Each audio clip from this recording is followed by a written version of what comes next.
Wow, puji nama Tuhan, puji nama Tuhan. Senang karena bisa kembali bersama dengan saudara pada pagi hari ini di hari Kamis, tanggal 10 Mei 2018. Dan kita merayakan apa saudara? Kenaikan Tuhan Yesus. Dan bilang sama teman sebelahnya, nanti kalau Yesus datang, kita belum meninggal, kita pasti naik juga gitu. Nah itu saudara, kita pasti naik juga, kita pasti naik juga, kita pasti naik juga. Ngomong sama teman sebelahnya, dan paling enggak lihat aja siap untuk firman Tuhan. Bilang gitu saudara, siap untuk firman Tuhan. Haleluya. Silakan duduk kembali saudara yang dikasihi oleh Tuhan. Yang ada di lantai 4 di Yerusalem Hall, kami juga sangat senang karena walaupun saudara nonton dan gak menyaksikan live atau siaran langsung dari tempatnya, tetapi saya percaya bahwa hadirat Tuhan juga ada di sana. Roh Kudus juga ada di sana dan akan menolong saudara semua yang ada di sana untuk bisa ada dalam hadirat Tuhan. Karena Tuhan ada di mana-mana. Yang diberkati Tuhan boleh katakan yes. Amin. It's not goodbye, it's see you later. Sebenarnya saya terinspirasi waktu Pastor Ben Strauss bersama dengan keluarganya. Mereka akan kembali ke Amerika untuk 1 tahun. Siapa yang bilang, saya lupa siapa yang bilang, it's not goodbye kan? Gitu, pakai bahasa Inggris tapi bahasa Indonesia juga. It's not goodbye kan, it's see you later katanya. Jadi itu bukannya goodbye dan gak ketemu lagi untuk selama-lamanya, tapi kita akan ketemu lagi. Kita akan ketemu lagi. Saudara, kita akan ketemu lagi dengan orang-orang yang kita cintai yang pernah hidup bersama dengan kita. Dan kalau mereka ada di dalam Yesus, tentu saja itu. Nah, saudaraku dalam kekristenan dikenal ada, sebetulnya ada 4, tapi sering kali cuma ada 3 peristiwa penting yang dirayakan atau yang diingat oleh orang-orang Kristen di seluruh dunia. Yang pertama kelahiran Yesus, udah jelas. Itu Natal saudara. Well, kalau kita bicara tentang kelahiran kita mengucap syukur karena ada juru selamat yang mau lahir buat kita. Dari sorga jauh-jauh turun ke dunia hanya untuk bertemu dengan kita supaya kita bisa nyambung dengan sorga. Yesus lahir, itu Natal saudara. Wah kalau kita bicara kelahiran, semua orang juga pernah lahir. Kita ngerti ini saudara. Yang kedua peristiwa yang terbesar yang kedua adalah kematian Yesus. Kita mengucap syukur bahwa melalui kematiannya, dia adalah juru selamat datang dalam dunia, mati di atas kayu salib sebagai tumbal. Kita udah bahas ini semua, sebagai korban yang harus dikorbankan, mesti ada yang mati supaya ada yang diselamatkan. Dan kita mengucap syukur buat kematian Yesus, kita rayakan dalam Jumat Agung. Dan itu seluruh dunia merayakannya juga saudara. Dan yang ketiga adalah kebangkitan Tuhan Yesus. Dan kita rayakan itu sebagai Paskah. Kita mengucap syukur. Semua orang-orang hebat dalam dunia ini lahir. Yesus juga. Semua orang hebat dalam dunia ini mati. Ya Yesus juga mati. Semua orang dalam dunia ini mati tapi gak pernah bangkit lagi. Hanya Yesus yang bangkit. Dan kita mengucap syukur buat itu saudara. Dan hari kebangkitannya kita rayakan sebagai hari Paskah. Lewat dari kematian. Kita udah lewatin itu semua saudara. Dan pada hari ini, nah ini yang jarang sekali diingat oleh orang, bahkan bukan berarti saya mempersalahkan atau saya mempermasalahkan itu, tapi memang ada banyak gereja-gereja yang memang nggak merayakan khusus hari ini saudara kenaikan Yesus. Tetapi sebetulnya ada hal yang penting jadi satu rangkaian sebetulnya dalam kehidupan kita orang Kristen. Seharusnya kita tetap mengingat kenaikan Yesus. The ascension of Jesus Christ itu kalau kita tahu. Dan banyak memang di luar negeri gereja-gereja termasuk di Indonesia juga yang tidak merayakan seperti kita merayakan hari ini. Bukan berarti salah saudara. Hanya karena memang kemungkinan besar, saya nggak tahu apa alasan utamanya. Tetapi kemungkinan besar karena kitab Matius nggak tulis itu. Hanya kitab Markus sedikit saja yang tulis itu. Lukas menulis dengan sangat detail. Tapi di dalam kitab Kisah Para Rasul. Ini untuk latar belakang aja sedikit ya saudara. Dan Yohanes juga nggak menuliskan tentang kenaikan Yesus. Dengan berbagai macam alasan tentu saja kenapa mereka nggak tuliskan mengenai kenaikan Yesus. Sedikit pengajaran buat kita pada pagi hari ini. Tetapi kitab Markus sedikit menceritakan maka naiklah Yesus, terangkatlah Yesus ke sorga, disaksikan oleh para muridnya. Dan Lukas juga menuliskan dengan sedikit lebih detail. Tetapi disambung dalam kitab Kisah Para Rasul yang Pastor Yohanes tadi udah bacakan saudara. Disaksikan oleh para murid-muridnya. Dan dikatakan oleh malaikat, ngapain kamu ngeliatin ke atas, dia udah gak ada. Dia udah naik ke sorga. Tapi dia akan datang lagi. Dia akan segera datang dengan cara yang sama seperti dia naik ke sorga. Dia juga akan turun dengan cara yang sama seperti itu. Artinya dia akan naik dan turun saudara. Dan Yesus akan segera datang. Nah cuma yang menjadi pertanyaan sekarang adalah, apa makna penting yang harus kita mengerti tentang kenaikan Yesus ke sorga? Ini yang perlu kita ngerti sebagai GSJA Bethlehem. Kalau secara lebih besar lagi sebagai orang Pentakosta. Karena kalau kita hanya merayakan Natal, sekali lagi, kita mengucap syukur buat sebuah kelahiran. Kita mengucap syukur buat kedatangan Juru Selamat. Kalau kita hanya merayakan Jumat Agung, Wah, kita mengucap syukur ada seseorang yang luar biasa hebat, yang dia sendiri adalah Tuhan, mau mati buat kita supaya kita hidup. Kita mengucap syukur buat itu. Dan waktu Paskah kita juga mengucap syukur karena orang mati di dalam Yesus nggak akan mati untuk selama-lamanya. Kita mengucap syukur karena kita pun akan dibangkitkan seperti Yesus dibangkitkan. Kita mengucap syukur buat itu. Tapi kalau kita nggak ingat tentang kenaikan Yesus dan makna setelah itu, kita akan jadi orang Kristen yang cuma hidup sampai dengan mengucap syukur buat keselamatan. Tapi sebetulnya nggak begitu, saudara. Saya mau saudara pay attention, waktu saya cuma 38 menit dari sekarang, untuk menjelaskan ini buat saudara. Dan saya berdoa, melalui peristiwa hari ini dan firman Tuhan yang kita pelajari pada hari ini, kita akan menjadi orang-orang Pentakosta dan termasuk GSJA Bethlehemers, atau siapapun saudara yang belum Bethlehemers, nggak jadi masalah. Tapi kalau saudara percaya pada Yesus, kita nggak akan jadi orang Kristen cuma senang dengan keselamatan kita sendiri. Tapi kita akan menjadi orang Kristen yang punya tanggung jawab untuk keselamatan orang lain. Yang di luar Yesus setelah kenaikannya. Nah, saya akan mulai dengan saudara Yohanes 14 ayat 1 sampai 14, ayat yang biasa dibawakan di Sinar Kasih. Tapi ini memang jadi ayat penghiburan, tapi ada satu hal yang disingkapkan oleh Tuhan sementara saya berdoa, sementara saya merenungkan ini beberapa minggu yang lalu, dan saya dapatkan sesuatu yang wow, kalau kita ngerti ini saudara, gairah misi kita bangkit. Ya. Ngomong lu sama sebelahnya. Udah ngerti belum? Gitu.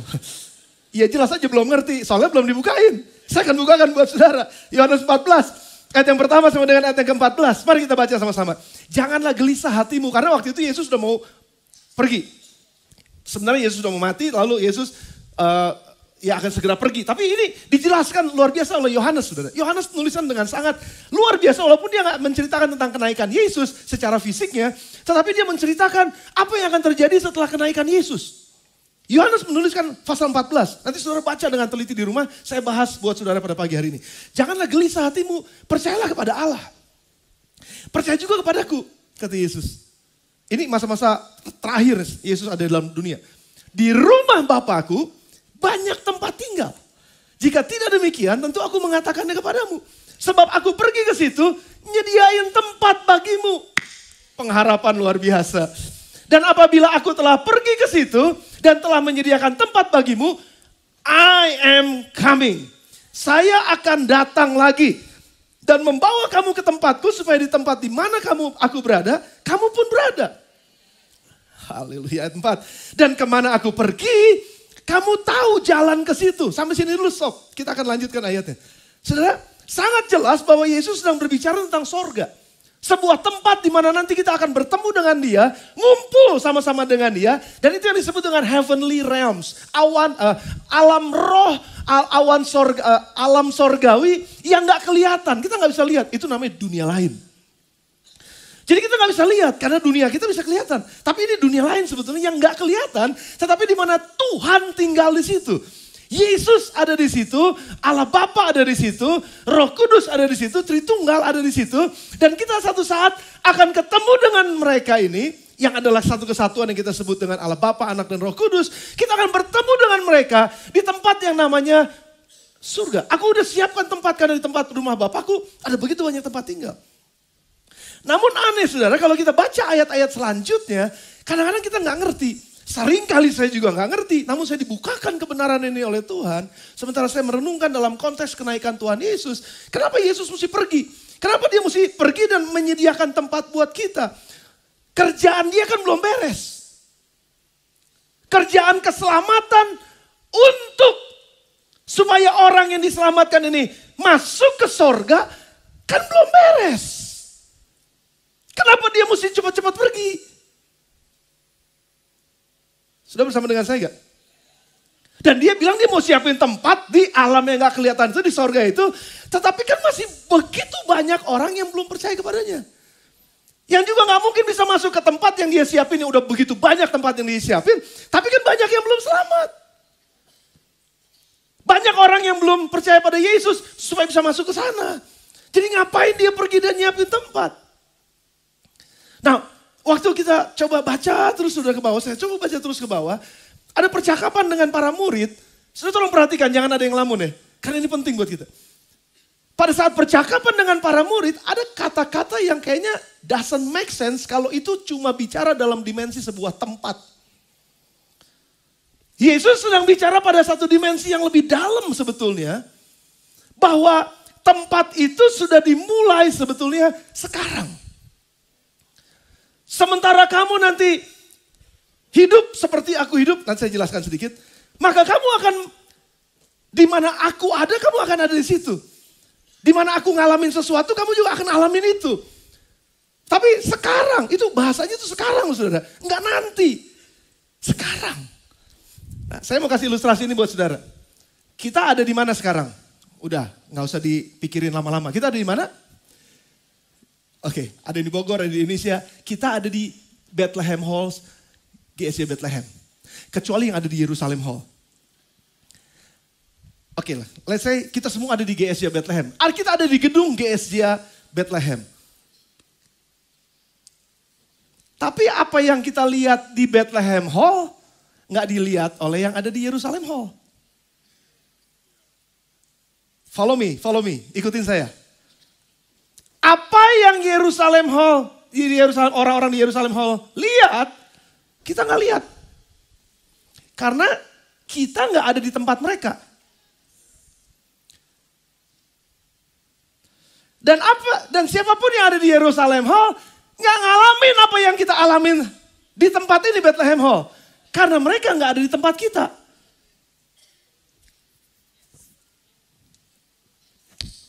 Oh Tuhan, tolong kami untuk bisa mengerti ini. Karena kita, we are in different places. Kita ada di tempat yang berbeda. Jadi kalau yang di Yerusalem Hall bicara katanya, wih keren banget di sana. Ada Bung Yahya. Saudara nggak tahu siapa Yahya? Karena saudara nggak ada di situ. Kita semua nggak ada di situ dan kita nggak ngelihat apa yang terjadi di situ. Karena kita nggak di tempat yang sama. Lain kalau yang Yerusalem Hall suruh masuk semua ke Bethlehem Hall. Di tempat di mana kita ada. Pasti akan ngalamin hal yang sama seperti yang kita alamin.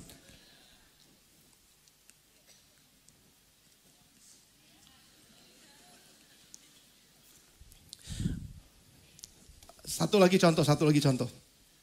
Pernah gak dengar orang kalau lagi punya masalah berat banget. Waduh, entah itu kehilangan, entah itu kedukaan, apapun itu saudara, lagi masalah banget. Wah udah ketimpa tangga, jatuh ketimpa tangga. Ya udahlah itu ya, digigit anjing, diinjek-injek orang, segala macam. Waduh udah parah banget jatuhnya. Terus ada orang yang menghiburkan. Orang datang terus hibur, it's okay, tenang aja Tuhan pasti buka jalan. Sabarin ya, sabarin. Terus dia bilang begini saudara sama orang yang ngehibur. Lu gak di tempat gua sih. Kalau lu di tempat gua, lu rasain apa yang gua rasain. Lu gak akan ngomong begitu, lu rasain apa yang gua rasain. Kalau lu di tempat gua. Saudara ngerti gak maksud saya?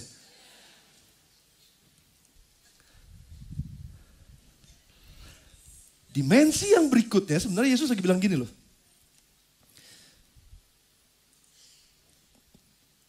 Kalau kamu ada di tempat seperti aku sekarang. Kamu akan rasakan sebuah kegairahan waktu nyembuhin orang sakit. Kalau kamu ada di tempat aku nih sekarang nih, kamu kan belum ada di tempat aku sekarang. Kamu akan bisa hancur hati ngelihat orang-orang yang sedang jalan dalam kebinasaan. Kamu gak di tempat aku soalnya.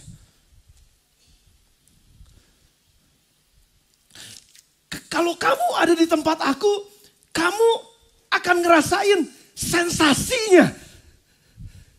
Akan ngerasain sensasinya. Waktu ada satu orang berdosa, bertobat. Kamu gak bisa rasain sekarang. Karena kamu belum di tempat aku. Dan aku mau sediain tempat-tempat ini sebetulnya. Supaya kamu ada di tempatku. Supaya kamu ngerti apa yang aku alamin. Supaya kamu ngerti apa yang aku rasakan. Supaya kamu ngerti apa yang aku pikirkan. Supaya kamu ngerti apa yang aku kerjakan. Kenapa aku kerjakan ini sekarang? Supaya kamu ngerti.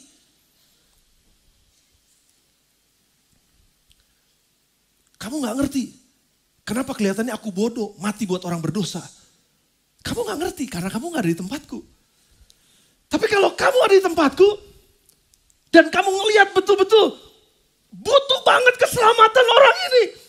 Kamu rela mati buat dia. Sama seperti aku rela mati buat dia. Kenapa banyak orang bilang, bodoh banget dia mati. Kenapa Tuhan mesti mati? Karena kamu gak ada di tempatku. Kamu gak ngerti jalan pikiranku.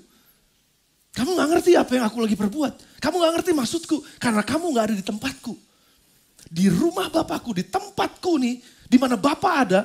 Nih aku mau bawa kamu ke situ. Aku mau kamu ngalamin sensasi yang aku alamin. Kegairahan yang aku alamin. Waktu aku datang ke dalam dunia ini. Nyentuh satu orang yang sedang terluka. Dan mereka dapatkan sukacita. Kamu akan temukan sensasinya. Waktu ngelihat ada orang putus asa banget. Karena gak punya masa depan. Gak bisa lihat masa depan. Waktu kamu datang seperti aku datang kepada orang ini. Orang ini langsung terbuka. Dan dapetin pengharapan baru. Kamu akan rasakan sensasinya. Kalau kamu ada di tempatku. Dan aku mau semua, sebanyak-banyaknya orang. Aku lagi sediakan tempat seperti itu. Buat kamu ada di tempat itu. Wow. Saudara bersama dengan saya.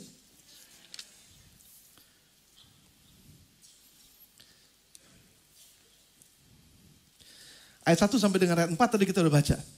Sekali lagi coba kita baca. Sekali lagi kita baca. Pelan-pelan kita baca ini. Saya mau saudara tangkap spiritnya dari ayat-ayat ini. Tolong dibukain Yohanes tadi. Jangan gelisah hatimu, percayalah kepada Allah, percayalah juga kepadaku. Ayat yang kedua. Di rumah Bapakku banyak tempat tinggal. Jika tidak demikian tentu aku mengatakan kepadamu sebab aku pergi ke situ untuk menyediakan tempat bagimu. Puji Tuhan, dia sediakan tempat di sorga buat kita. Yes, absolutely, no doubt about it. Nggak ada keraguan tentang itu. Ada surga buat kita. Saudara jangan bilang bahwa nggak ada surga ya. Ada surga buat kita. Tapi sementara kita belum pergi ke sana, Yesus lagi ngebangun ini.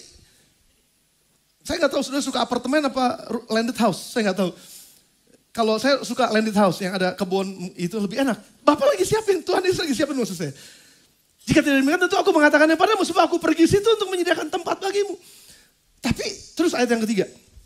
Dan apabila aku pergi ke situ dan telah menyediakan tempat bagimu, aku akan datang kembali dan membawa kamu ke tempatku supaya di tempat di mana aku berada kamu pun ada. Oke. Ayat yang keempat. Ini masih terus bicara tentang tempat. Dan kemana aku pergi, kamu tahu jalan ke situ. Jadi kalau kamu mau ngerti kenapa kok aku tahan menderita untuk kebaikan. Kalau kamu mau ngerti, kamu mesti ada di tempatku nih sekarang. Nah baru Yesus switch, masuk lagi saudara. Ayat yang kelima sekarang, mari kita buka. Ayat yang kelima sampai dengan ayat yang ke-14. Ini lebih jelas lagi. Kata Thomas kepadanya, Tuhan kami gak tahu kemana engkau pergi. Gak tahu, karena gak kelihatan tempat surga, gak tahu. Jadi gimana kami tahu jalan ke situ, mana jalannya? Kata Yesus kepadanya, akulah jalan. Dan kebenaran dan hidup. Gak ada seorang pun yang akan datang kepada Bapa di tempat tersebut kalau tidak melalui aku. Terusin deh saudara, terusin. Tenang dulu saudara. Saya tahu saudara lagi bingung. Tenang dulu, ayat yang ke-7. Sekiranya kamu mengenal aku, pasti kamu juga mengenal Bapakku. Sekarang ini kamu mengenal dia dan kamu telah melihat dia. Bingung kan saudara? Mana Bapak? Kalau kamu kenal aku, kamu udah lihat Bapak. Oke. Ayat yang ke-8. Kata Filipus kepada Tuhan, nah sekarang, tunjukkan sekarang Bapa itu kepada kami, itu udah cukup buat kami. Ayat 9. Kata Yesus padanya, telah sekian lama, nih dengar, kamu tuh hidup sama saya tuh udah lama. Kamu jalan bareng-bareng saya udah lama, Filipus. Namun kamu tetap gak kenal saya. Kamu gak ngerti jalan pikiran saya. Kamu gak ngerti maksud saya melakukan ini. Kamu gak ngerti ya. Kamu kok belum mengerti saya? Karena barang siapa melihat saya, ia telah melihat Bapa. Bagaimana engkau berkata tunjukkanlah Bapa kepada kami. Kamu tuh udah ngeliat Bapa di dalam aku yang sedang mengerjakan sesuatu ini. Terusin. Tidak percayakah engkau bahwa aku dalam Bapa dan Bapa di dalam aku? Apa yang aku katakan kepadamu, tidak aku katakan dari diriku sendiri, tapi Bapa yang di dalam aku. Dialah yang melakukan, mulai Yesus masuk nih. Dialah yang melakukan pekerjaannya. Bapa tuh lagi kerja, saudara. Tapi dia melakukan pekerjaannya di dalam aku. Kata Yesus. Karena Yesus itu adalah kepenuhannya Bapa. Kepenuhan Allah. Ayat 11. Percayalah kepadaku bahwa aku di dalam Bapa dan Bapa di dalam aku. Dan sejatinya percayalah karena pekerjaan-pekerjaan itu sendiri. Yesus udah nggak ngomong lagi tentang heavenly realms, alam sorga, enggak. Mengenai pekerjaan yang bisa dilakukan dalam dunia. Sudah ikutin saya dulu ya. Ikutin saya dulu. Ayat 12. Aku berkata kepadamu sesungguhnya barang siapa percaya kepadaku, ia akan melakukan juga pekerjaan-pekerjaan yang aku lakukan, bahkan pekerjaan-pekerjaan yang lebih besar daripada itu. Sebab aku pergi kepada Bapa. Apa hubungannya kalau kamu melakukan pekerjaan itu? Terus Yesus bilang, sebab aku ini pergi sama Bapa, jadi kamu lakukan pekerjaan ini.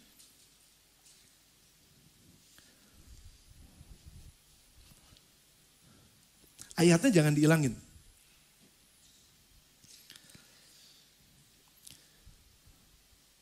Kalau aku nggak pergi kepada Bapa, kamu masih terus ngandelin aku melakukan pekerjaan ini. Dan kalau aku terus yang melakukan pekerjaan ini, aku terus yang kelihatan hebat. Sedangkan aku mau sekarang, kamu percaya kepadaku, dan kalau kamu percaya kepadaku, maka kamu juga akan melakukan pekerjaan-pekerjaan yang aku lakukan, bahkan lebih besar daripada yang pernah aku lakukan. Siapa yang udah nonton Avenger Infinity War? Banyak juga rupanya ya. Yang belum nonton setelah ini nonton. Nah, saudara, kalau Spider-Man nggak hilang, Dr. Strange nggak hilang, saudara nggak ngerti omongan saya, ya udah telan aja dulu. Buat yang nonton nih. Kalau Black Panther nggak hilang, jagoannya tetap mereka yang mengalahkan bumi. Ini nggak ada hubungan sama firman Tuhan, tapi ada sedikit pemahamannya. Harus ada tokoh-tokoh baru yang lahir untuk menyelamatkan dunia ini. Dan tokoh-tokoh tersebut memiliki kapasitas, balik ke Alkitab sebentar. Dan orang-orang yang harus melanjutkan pekerjaan yang Yesus kerjakan, itu akan memiliki kapasitas seperti Yesus. Melakukan pekerjaan bahkan lebih besar lagi. Kalau dulu Yesus cuma melayani sekitar Palestina, kecil banget lingkupnya. Sekarang sekali hit, saudara bisa menjangkau seluruh dunia. Engkau bisa melakukan perkara yang lebih besar. Karena gini, di mana aku ada, kamu pun akan ada. Karena akunya juga ada di Amerika. Jadi waktu kamu ke Amerika, aku ada di sana. Jadi kalau pada saat Yesus ada, dia cuma ada di Palestina. Dia cuma ada sekitar daerah Yerusalem. Dia cuma daerah-daerah di situ doang. Tapi nggak ada di Indonesia. Yesus nggak ada di Amerika. Yesus nggak ada di Kutub Utara. Yesus nggak ada di Kanada. Yesus nggak ada di Papua Nugini. Yesus nggak ada di East Timor. Yesus nggak ada di Jawa. Yesus nggak ada di Papua. Yesus nggak ada di Afrika. Yesus nggak ada di Mongolia. Yesus nggak ada di mana. Yesus cuma ada di situ. Tapi karena aku pergi ke Bapa, aku ada di mana-mana. Aku siapkan tempat semuanya dalam dunia ini, supaya setiap orang yang percaya kepadaku, di mana aku ada, di situ juga muridku ada. Sudah tangkap gak? Keselamatan gak cuma buat sekedar orang Israel.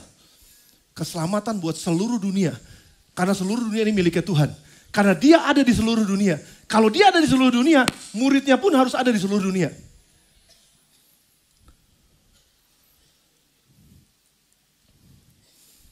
Wow. Saya berdoa banget dengan sungguh-sungguh untuk bisa menjelaskan ini buat saudara. Supaya kita nangkep, kita bukan cuma orang Kristen yang hanya terima keselamatan dan duduk mengucap syukur, tepuk tangan karena kebangkitan yang Yesus lakukan. Tapi karena dia naik ke sorga, udah gak ada lagi selain tubuhnya sendiri yang melanjutkan pekerjaannya. Dan kalau dia gak naik ke sorga, sekali lagi, semua orang masih ngandelin Yesus. Berdoa buat orang sakit, Yesus aja kan ada Yesus.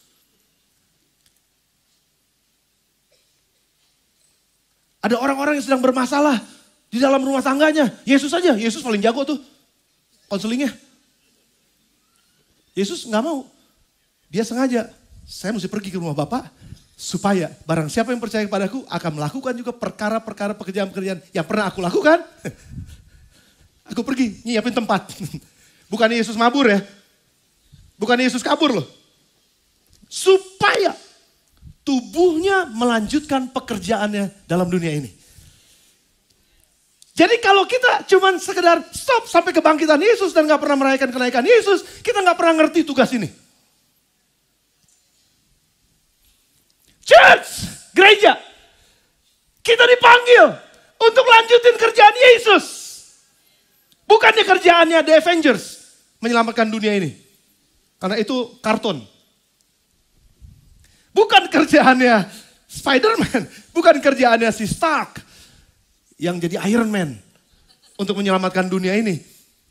Gereja adalah tubuh Kristus yang harus membawa keselamatan dalam dunia ini. Keselamatan dalam rumah tangga, jangan sampai rumah tangga berantakan. Gereja punya tanggung jawab buat ini untuk jagain, untuk menolong. Gereja punya tanggung jawab. Jangan sampai ada orang-orang yang putus asa sampai bunuh diri, gak punya pengharapan. Gereja adalah harapan buat dunia ini. Karena gereja adalah tubuh Kristus. Kalau Yesus gak pergi, gereja mati. Artinya apa? Ngandelin dia terus.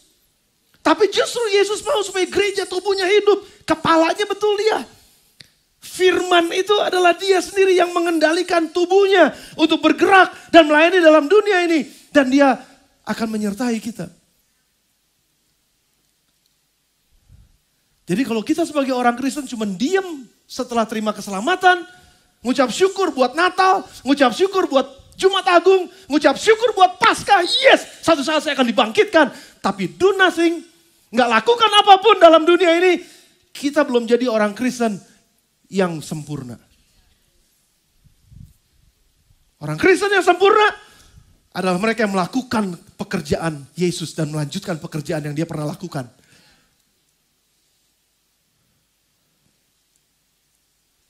Dengan kata lain, Bethlehemers di tempat ini bukan orang yang senang duduk di gereja. Tapi orang yang senang melakukan pekerjaan Tuhan dalam dunia ini. Melanjutkan apa yang Yesus yang pernah lakukan dan bahkan pekerjaan yang lebih besar. Saudaraku, melalui GSJ Bethlehem, kita masih kerjanya kecil banget. Saya udah coba hitung-hitung kemarin nih saudara ya. Walaupun mungkin bukan untuk apa-apa, cuma saya hitung. Di Sumatera ada pekerjaan kita. Di Kalimantan ada pekerjaan kita, di Sulawesi ada pekerjaan kita, di Ambon ada pekerjaan kita, di Jawa ada pekerjaan kita, di Papua ada pekerjaan kita. Bahkan di Jerman ada pekerjaan kita, di Guangzhou ada pekerjaan kita, di mana-mana ada pekerjaan kita. Kok banyak banget pekerjaan kita? Gak ada di antara saudara yang ngeh kali ya saudara ya. Oke saudara. Dan kita membutuhkan ribuan orang yang mau melayani Tuhan. Gak cuma sekedar itu-itu doang. Gak cuma sekedar itu-itu doang. Itu lagi. Wah puji Tuhan saudara gak bosan ngeliatin yang pingin pujian. Sorry, saya lama-lama bosan loh ngeliat mereka. Mesti ada wajah baru ada di situ. Saya kadang-kadang bosan ngeliatin orang-orang yang misi, itu lagi yang misi. Kok jalan misi itu lagi. Sorry bukan berarti saya gak suka. Tapi saya mau ngeliat ada ratusan orang lagi yang pergi misi.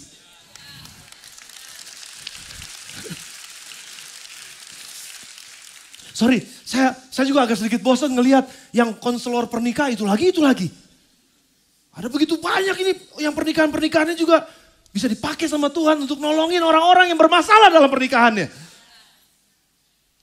Kalau cuma ngandelin itu lagi, sama dengan para murid pada saat itu yang ngandelin Yesus lagi. Padahal Yesus lagi bilang, no, saya mesti pergi. Udah waktunya. Bukan berarti saya bilang yang udah melayani sekarang mesti pergi. Bukan itu maksud saya.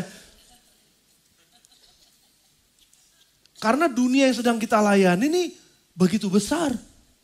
Makanya Yesus bilang, kamu akan melakukan pekerjaan-pekerjaan yang lebih besar daripada yang pernah aku lakukan.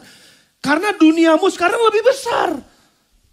Yesus membatasi dirinya cuma ada di Palestina pada saat itu, cuma ada di Yerusalem dan sekitarnya doang di situ, saudara.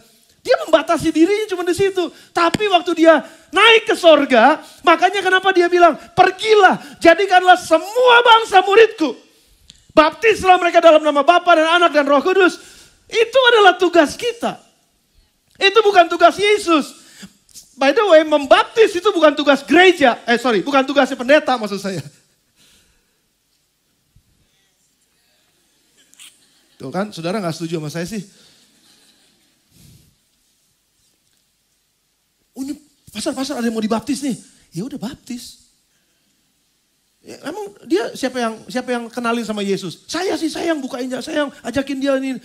Kamu tanggung jawab baptis. Kok tungguin pendeta? Tunggu, saya klarifikasi.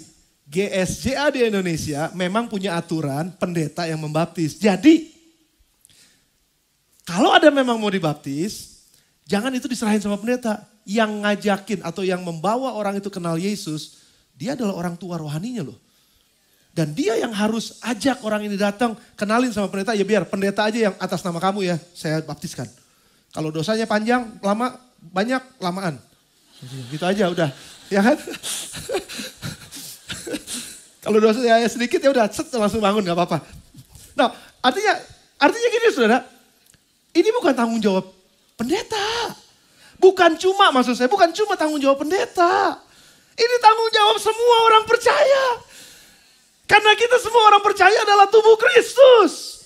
Anehnya adalah gini, banyak orang mau berkatnya, kalau bagian berkatnya, tapi kalau bagian tugasnya gak mau. Tugasnya pendeta, itu tugas pendeta. Tapi berkat pendeta sini buat saya. Enak aja. Pendeta yang lakukan kok kamu yang dapat berkat. No, ini tugas kita semua sebagai tubuh Kristus. Makanya kenapa dia pergi, kenapa dia terangkat ke sorga. Dia mempersilahkan dan dia mengutus, dia mengizinkan dan dia bahkan memerintahkan. Kamu muridku, lanjutkan pekerjaan ini. Kalau kamu mau merasakan bagaimana sensasinya waktu kamu menangin satu jiwa. Waktu satu jiwa datang, waktu kamu konselingin terus dia bilang, aku mau percaya pada Yesus. Karena Yesus adalah air kehidupan seperti perempuan di pinggir sungai, di pinggir sumur Yakub. Itu sensasinya tuh kamu bisa rasakan, tapi kamu mesti ada di tempatku. Makanya kenapa Yesus bilang gini, akulah jalannya dan kebenaran dan hidup. Kalau kamu mau merasakan pada saat kamu tertekan tapi kamu tetap tenang. Pada saat kamu ada dalam badai, kamu tetap bisa tidur.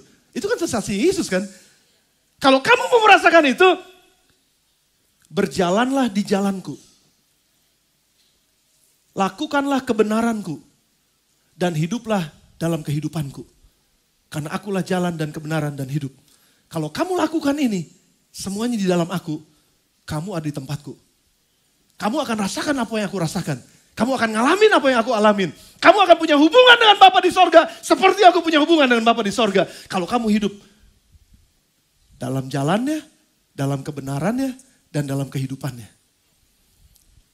Tapi kalau kamu mau jalan-jalanmu sendiri, kalau kamu mau hidup dalam kebenaranmu sendiri, kamu mau hidup dalam hidupmu sendiri, pilihanmu sendiri, kamu gak akan pernah bisa menikmati apa yang ada di tempatku. Di rumah Bapakku ini. Kamu gak akan bisa nikmatin itu. Sudah bersama dengan saya? Makanya kenapa ada amanat agung yang baru ayat 12 sampai dengan 14. Yesus katakan aku mau menyediakan tempat. Masih banyak tempat lagi supaya mereka ngalamin apa yang aku alamin. Ngerasakan apa yang aku rasakan.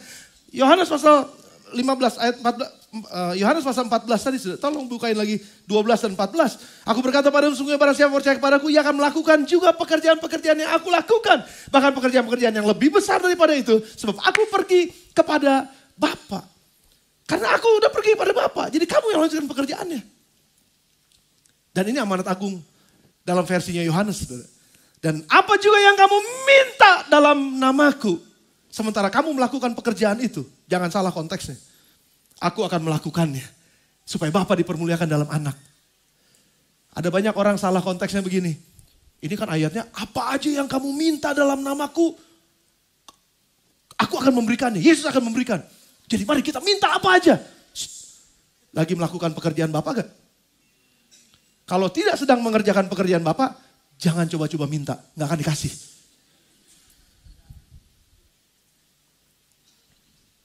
Karena penyediaan ini adalah hanya untuk mereka yang melakukan pekerjaan Bapa.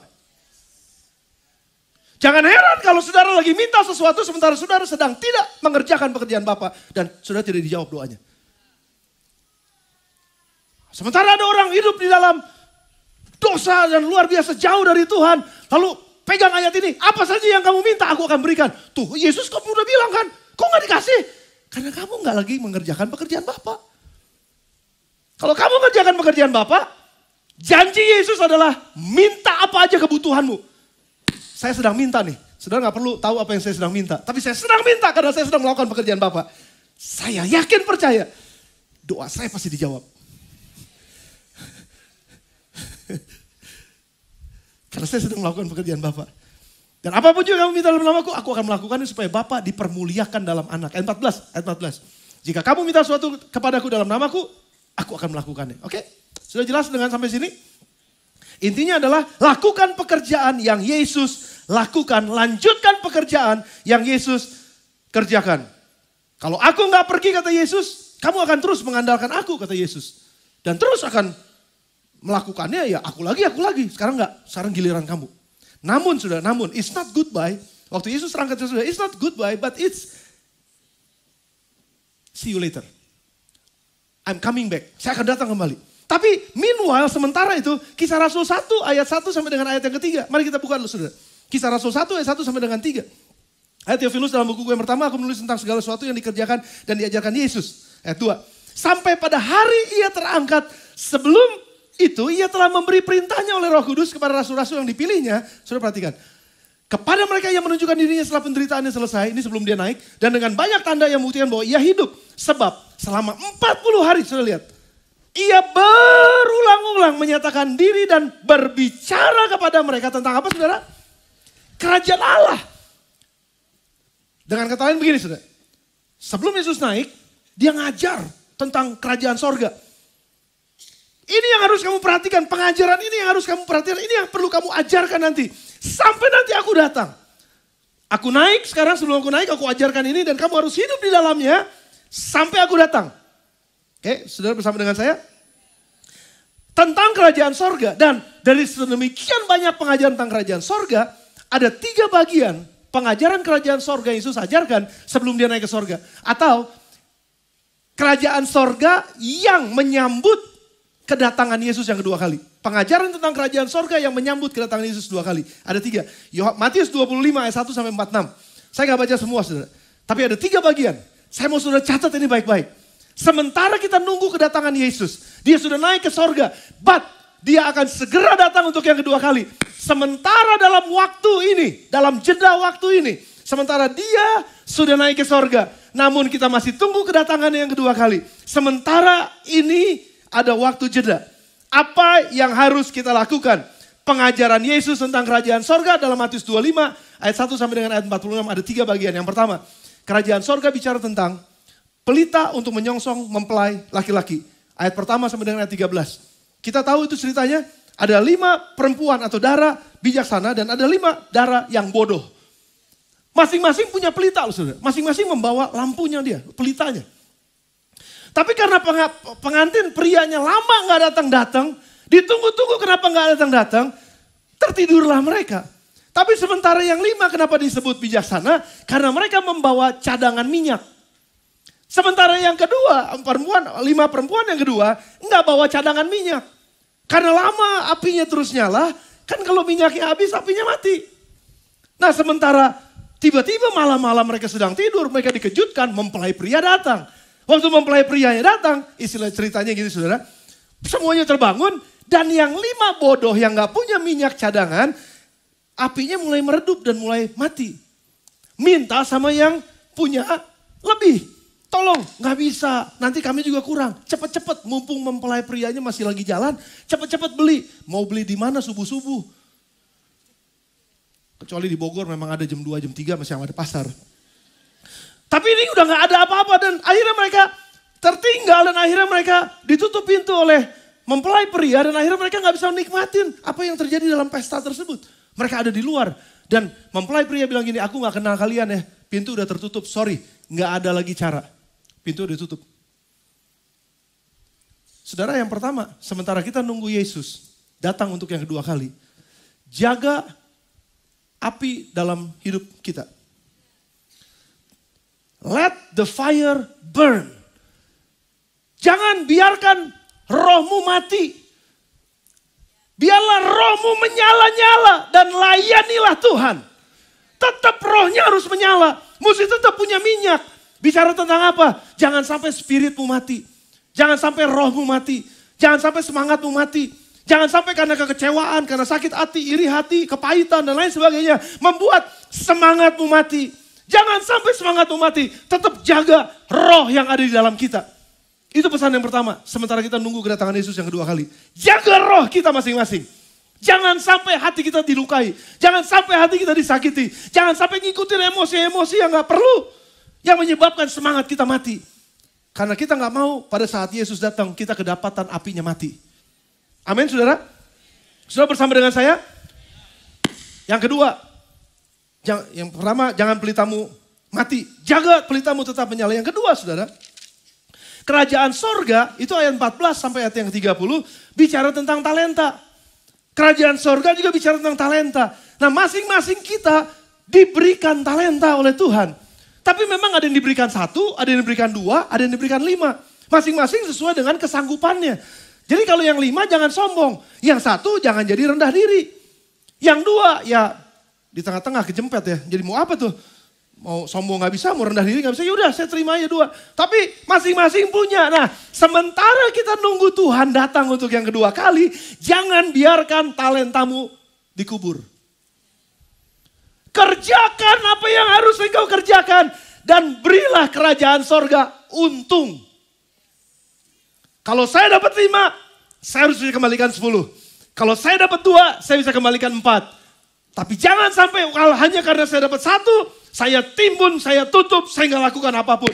Apa maksudnya? Sementara kita menantikan datangan Tuhan Yesus yang kedua. Saudaraku, gereja jangan tidak melayani. Layani dengan talentamu. Layani dengan potensi yang Tuhan berikan di dalammu. Kerjakan itu dengan sungguh-sungguh. Persembahkan untuk melayani Tuhan. Saudara yang punya talenta-talenta, bulan lalu kita udah bicara tentang Come on Bethlehem. Dibuka kesempatan untuk bisa melayani. Saudara, kalau saudara memang punya hati untuk bisa melayani di desa-desa. Kita punya pelayanan ke desa. Itu punya, saudara punya kepandaian untuk bisa mengelola peternakan, pertanian. Itu kita juga ada pelayanan di sana. Kita ada begitu banyak pelayanan. Dan saudara punya talentanya. Jangan kubur. Karena ketika Yesus datang, ketika dia datang yang kedua kalinya, dia akan tanya, mana talentamu? Kalau kita nggak lakukan apa-apa, kita akan ditanya loh. Dan kita bertanggung jawab terhadap talenta yang Tuhan percayakan pada kita. Yang kedua, sementara kita nunggu kedatangan Yesus yang kedua kali. Biarkan talenta kita berkembang dan terus layani Tuhan. Dan yang terakhir, yang ketiga saudara. Ayat yang ke-31 sampai dengan ayat 46. Cerita tentang penghakiman pada saat kedatangannya Yesus. Ada 2 kelompok yang digambarkan oleh cerita ini, bahwa yang kelompok pertama disebut kelompok kambing, kelompok yang kedua disebut kelompok domba. Dan kepada yang kelompok pertama, kepada kelompok yang domba dikatakan, kamu ini luar biasa, kamu layak untuk dapat upah, kamu layak untuk dapat penghormatan, kamu layak untuk dipermuliakan dan sama-sama masuk dalam kerajaanku, kata Tuhan. Siapa kelompok ini? Kenapa kamu dapat upah ini? Karena pada saat aku lapar, kamu kasih aku makan. Pada saat aku haus, kamu kasih aku minum. Pada saat aku telanjang, kamu kasih aku pakaian. Ini simbol sebetulnya, gambaran sebetulnya saudara. Untuk melayani orang-orang yang memang membutuhkan. Hidup kita sekali lagi nggak cuma sekedar untuk melayani diri sendiri. Hidup kita bukan untuk hanya melayani keluarga kita sendiri. Saudara, terlalu kecil kita kalau cuma hanya melayani diri sendiri dan hanya melayani keluarga sendiri. Masih banyak pelayanan-pelayanan yang lain yang membutuhkan tangan kita yang terulur untuk menolong mereka. Membutuhkan pemikiran kita untuk memberikan ide-ide yang baik. Membutuhkan kehadiran kita. Membutuhkan pengaruh kita. Membutuhkan uang kita. Membutuhkan mungkin karya kita. Membutuhkan keterampilan kita. Untuk orang-orang bisa terlayani. Saudara, persembahkan hidupmu. Jangan sampai seperti kelompok yang kedua. Sementara kelompok yang pertama sudah dipuji oleh Tuhan. Kelompok yang kedua, kamu masuk pada kekekalan. Tapi bukan kehidupan, kematian. Kematian yang kekal. Kenapa Tuhan? Karena pada saat aku lapar, kamu gak kasih aku makan. Pada saat aku miskin, kamu gak kasih aku pakaian. Waktu kamu telanjang, waktu aku telanjang, kamu gak kasih aku pakaian. Lalu ada pertanyaan, kapan Tuhan pernah lapar? Saya mengucap syukur buat pelayanan anak-anak youth kita dengan city blanket mereka. Saya satu kali Rere, Lala sama Epi kami ngelihat waktu kami jalan di Surya Kencana ada bapak-bapak yang lagi mungutin makanan di got, terus dia makan. Aduh, saya hancur hati bener saudara, aduh. Udah langsung Epi bilang, beliin makanan atau gimana caranya. Saudara, ada begitu banyak sebenarnya pelayanan, itu cuma pelayanan satu aja loh saudara. Ada begitu banyak pelayanan yang lain saudara. Pelayanan misi yang lain.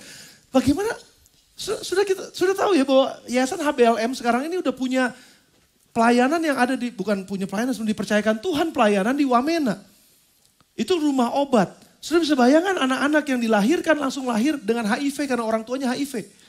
Dan itu ada ratusan, nggak tahu itu banyak banget soalnya anak-anak yang perlu pengobatan. Nggak punya masa depan karena mereka berpikir bahwa kita akan mati kok. Saudara, siapa yang akan nolongin mereka gitu. Kita bisa bilang itu kerjaan pemerintah. Itu bukan kerjaannya kita. Hey, pada saat mereka telanjang kita kasih mereka pakaian nggak? Pada saat mereka membutuhkan kita turun nggak di situ? Apa yang kita mau lakukan? Apa yang gereja kita sedang lakukan? Saudara, ini kasih itu saya mau tutup cerita ini. Sebelum aku datang kedua kali, apakah yang kau lakukan ketiga hal ini? Yang pertama, jaga apimu tetap menyala, rohmu tetap menyala, semangatmu tetap menyala. Jangan sampai padam, jangan sampai jadi orang yang murtad, jangan sampai orang yang tadinya rajin sekali dalam pertemuan-pertemuan ibadahmu, sekarang kamu melarikan diri, keluar dari sana. Karena kecewa, karena apapun alasannya. Hey, tetap tinggal di dalam semangatmu itu. Jangan sampai habis apimu.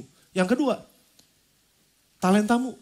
Kerjakan, lakukan sesuatu, hasilkan sesuatu dari kehidupanmu. Layani sebanyak-banyaknya orang. Talentamu akan terus berkembang, yang kedua. Dan yang ketiga, akan ada pertanggungjawaban dari kehidupan kita.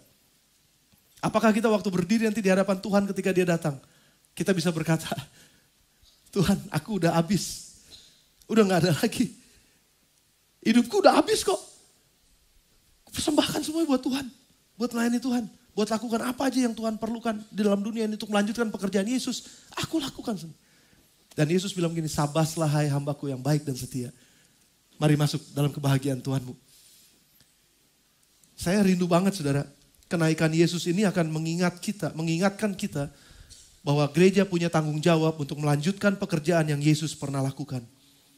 Bukan hanya menikmati keselamatan. Bukan cuma sekedar mengucap syukur buat kebangkitan. Tapi juga punya tanggung jawab dan terima tanggung jawab dari Yesus. Untuk lakukan sesuatu. Saya akan tutup dengan Yohanes 14 ayat 16 sampai 18. Waktu saya habis, tapi saya membaca ini sedikit buat saudara. Yohanes 14 ayat 16 sampai dengan 18. Sementara aku pergi, aku akan minta kepada Bapa dan ia akan memberikan kepadamu seorang penolong yang lain. Supaya ia menyertai kamu selama-lamanya. Oh, haleluya. Bapa akan mengutus penolong. Yes, aku akan pergi. Tapi kamu gak akan dibiarkan sendiri karena ada penolong lain. Yang akan Bapa utus untuk memampukan kamu melakukan pekerjaan-pekerjaan yang pernah aku lakukan. Bahkan kamu akan melakukannya jauh lebih besar daripada apa yang pernah aku lakukan.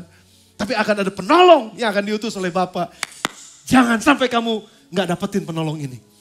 Jangan sampai kamu gak kenal penolong ini. Karena dia seperti Yesus yang akan menyertai muridnya kemanapun pergi. Yaitu roh kebenaran Dunia tidak dapat menerima dia sebab dunia tidak melihat dia. Dan tidak mengenal dia, tetapi kamu mengenal dia sebab ia menyertai kamu dan akan diam dalam kamu. Ayat 18. Aku tidak akan meninggalkan kamu sebagai yatim piatu, karena aku akan datang kembali kepadamu. Tapi sementara aku belum datang, aku minta kepada Bapa supaya ia mengirimkan Roh Kudusnya untuk tinggal di dalam kita. Melakukan pekerjaan yang Bapa percayakan kepada kita. Ketahuilah, aku akan menyertai kamu sampai pada akhir zaman. Dan penyertaannya udah bukan Yesus lagi karena dia sedang menyediakan tempat buat kita di sorga. Tapi penyertaannya adalah melalui Roh Kudus. Kenapa tadi Pastor Joy katakan dalam pengumuman, orang Kristen perlu Roh Kudus. Bukan cuma untuk berbahasa roh. Bukan cuma sekedar untuk terima karunia bernubuat. Bukan cuma sekedar. Maafkan, untuk jadi orang Pentakosta karena penuh Roh Kudus. Apalagi sombong. Udah penuh Roh Kudus belum? Apaan? Hirabah sikarabaya takarabaya. Saya bukan lagi make fun buat ini, sudah enggak. Tapi ada banyak orang sombong. Pentakosta, karismatik, sombong. Bahasa roh. Kita harus terima itu karunia, saudara. Tapi bukan untuk kesombongan. Itu kuasa untuk kita melakukan pekerjaan yang Tuhan percayakan kepada kita.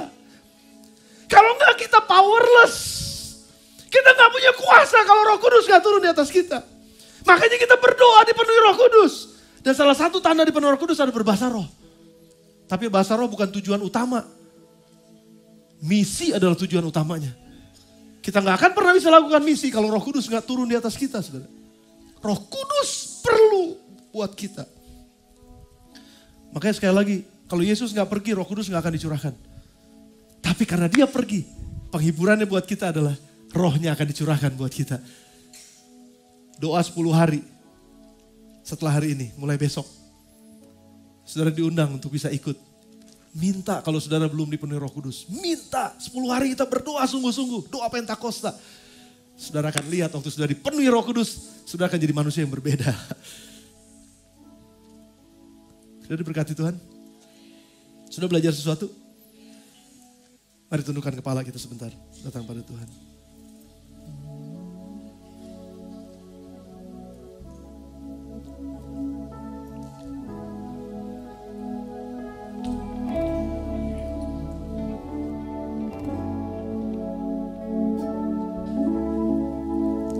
Namamu kami tinggikan, kami tinggikan, kami tinggikan.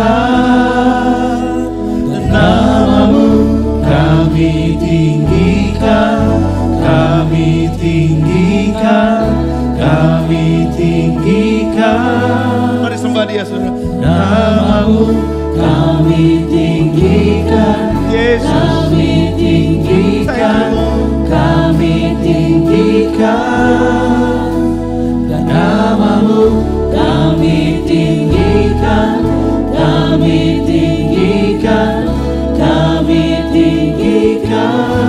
Saudara, sebelum kita tutup di dalam doa untuk firman Tuhan ini, pada pagi hari ini saya gak akan membiarkan firman ini berlalu gitu aja, tapi saya berdoa sekali lagi firman itu akan tertanam dalam setiap hati kita. Hati saya juga sama kok, saudara.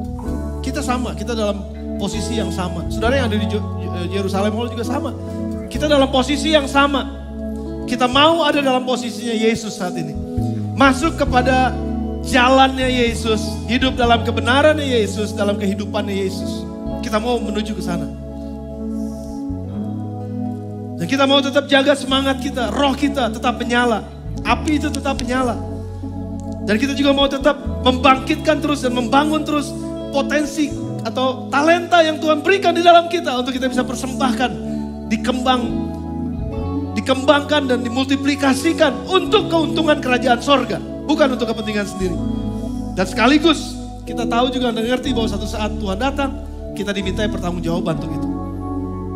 Namun kita juga perlu Roh Kudus untuk bisa menyertai kita, karena kita nggak dibiarkan yatim piatu oleh Yesus, Tapi ada Roh Kudus sebagai penolong yang akan menolong kita bagaimana berdoa. Yang akan mengingatkan kita apa firman Tuhan yang pernah Yesus sampaikan.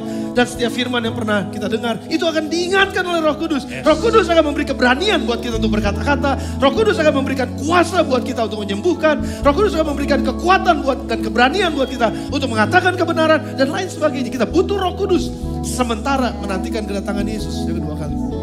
Dalam melayani, melakukan pekerjaan yang Dia percayakan pada kita. Nah, pagi ini saudara, sebelum kita tutup dalam doa dan kita akan segera pulang. Ada apa di antara saudara yang mau bersama dengan saya? Setelah mendengar firman ini sadar dan terbuka betul bahwa saya gak mau cuma jadi sekedar orang Kristen aja yang terima keselamatan, terima kebangkitan dari Yesus, tapi saya gak lakukan apa-apa. Saya mau mulai melakukan sesuatu. Dengan talenta yang Tuhan percaya pada saya, dengan semangat yang Tuhan berikan buat saya, roh yang Dia berikan di dalam saya. Saya mau juga terima Roh Kudus dalam hidup saya untuk menyertai saya melakukan pekerjaan Tuhan. Kalau ada di antara saudara yang mau bersama dengan saya, sementara saudara tundukkan kepala, tutup mata saudara, angkat dua tangan saudara tinggi di hadapan Tuhan. Bersama dengan saya sambil katakan kepada Tuhan, Bapa, aku mau Tuhan, aku mau masuk dalam rencana-Mu. Karena aku adalah tubuh Kristus. Aku gak mau cuma jadi sekedar jadi gereja yang cuma duduk aja, yang hanya menikmati saja. Tapi aku juga mau mulai bergerak dan bekerja, melakukan sesuatu buat Tuhan. Terima kasih, saya melihat ada begitu banyak tangan yang terangkat. Terima kasih.